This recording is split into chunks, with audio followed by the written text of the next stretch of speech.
নমস্কার বন্ধুরা, আবারও আমরা চলে এসেছি আপনাদের সেই প্রিয় চ্যানেল নবীন শিক্ষা আশ্রম। নবীন শিক্ষা আশ্রমে আপনাদের সবাইকে স্বাগত। যারা নতুন স্টুডেন্ট অর্থাৎ যারা নতুন চাকরি পরীক্ষার প্রস্তুতি নিচ্ছেন, বিভিন্ন চাকরির পরীক্ষা ডব্লিউপি, কেপি, ক্লার্কশিপ, মিসলেনিয়াস, এই সমস্ত পরীক্ষায় যারা প্রিপারেশান নিচ্ছেন তাদেরকে অবশ্যই আমাদের বলবো আমাদের চ্যানেলটিকে সাবস্ক্রাইব করে রাখতে, যাতে করে আপনারা চাকরি সংক্রান্ত বিভিন্ন নোটস এবং পিডিএফ পেতে এই চ্যানেলটি অবশ্যই সাবস্ক্রাইব করে রাখবেন এবং আমাদের টেলিগ্রাম চ্যানেলে যুক্ত হতে ভুলবেন না। টেলিগ্রাম চ্যানেলে আমাদের এই সমস্ত ক্লাস নোটস পিডিএফ আকারে টেলিগ্রাম চ্যানেলে দেওয়া হবে।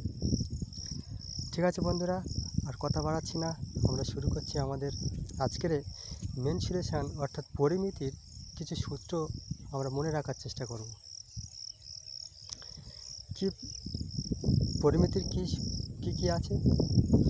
পরিমিতির মধ্যে আছে আমাদের প্রথমে আমরা ত্রিভুজের কিছু সূত্র জানবো। প্রথমে কি বিষমবাহু ত্রিভুজ, এটাকে ইংরেজিতে সিলেন ট্রায়াঙ্গেল বলা হয়। বিষমবাহু ত্রিভুজের পরিসীমা অর্থাৎ ইংরেজিতে পেরিমিটার বলা হয়। পেরিমিটার কি? A plus B plus C. একটা ত্রিভুজের তিনটে বাহু থাকে। হ্যাঁ, বিষমবাহু ত্রিভুজ আমরা কাকে বলবো?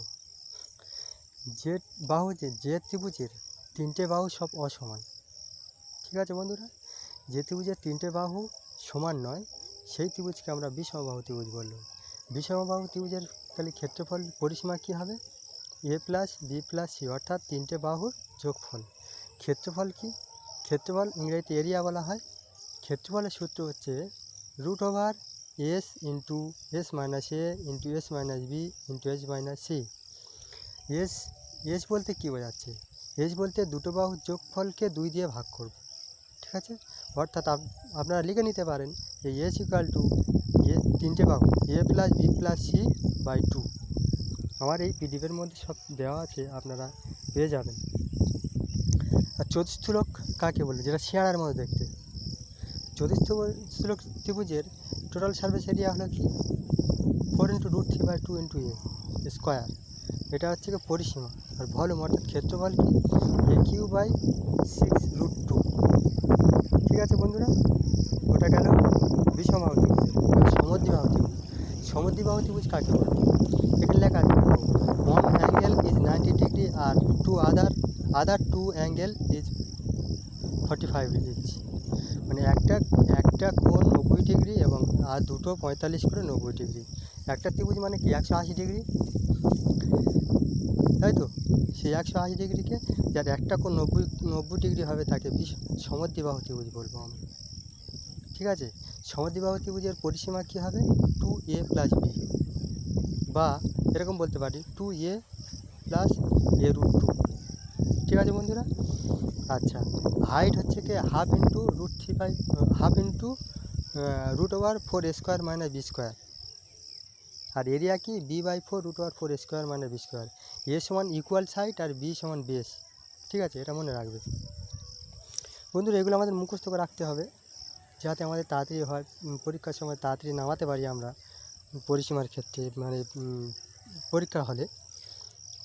ঠিক আছে বন্ধুরা, এবার সমদ্বিবাহু ত্রিভুজ বলতে কী বলো?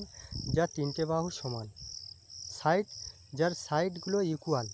ঠিক আছে, যে ত্রিভুজের তিনটে বাহু ইকুয়াল, সাইড ওই জন্য বলেছে side equal to A. Side মানে কি? বাহু, একটা বাহু। ঠিক আছে, এর পরিসীমা কি 3a হবে। আর হাইট হচ্ছে √3/2 × a আর এরিয়া √3/4 × a স্কোয়ার। যেগুলো ছোটো করে লেখা আছে ওগুলো আপনাদের বেশি লাগবে না। ঠিক আছে, তাও যদি লাগে পিডিএফ আমি দিয়ে দেবো, গ্রুপ থেকে আপনারা নিয়ে নেবেন। ঠিক আছে, রাইট অ্যাঙ্গেল ট্যাঙ্গেল মানে সমকোণী ত্রিভুজ বা অতিভুজ, যেটা আমরা বলি সমকোণী ত্রিভুজ কাকে বলবো? 1 angle 90 ডিগ্রি আর two other angle 90 ডিগ্রি। যার একটা কোণ 90 ডিগ্রি, এক সমকোণ, যেটা সমকোণ বলা হয়, তার সমকোণ বলা হয়। যার একটা কোণ 90 ডিগ্রি, এক সমকোণ। এর অতিভুজ স্কোয়ার ইকুয়াল টু লম্ব স্কোয়ার প্লাস ভূমি স্কোয়ার। এটা আমরা সবাই জানি। অতিভুজ বের করতে গেলে কীভাবে করতে হয়? হ্যাঁ, সমকোণী ত্রিভুজের তাহলে পেরিমিটার কি? A plus B plus C, আর এরিয়া হচ্ছে half into base into perpendicular. ঠিক আছে, half into base into perpendicular. Acute angle মানে সূক্ষ্মকোণী ত্রিভুজ। সূক্ষ্মকোণী ত্রিভুজের সূত্র কী হবে? A square plus B square less than C square. Less than মানে সি স্কোয়ার, এদিকে থাকলে এটা লেস দ্যান মানে সি স্কোয়ার, সূক্ষ্মকোণী ত্রিভুজ। আর স্থূলকোণী ত্রিভুজ কী হবে? A square plus C square greater than B square, অর্থাৎ এ স্কোয়ার প্লাস সি স্কোয়ার যোগফল যা হবে সমান হয় বি স্কোয়ার।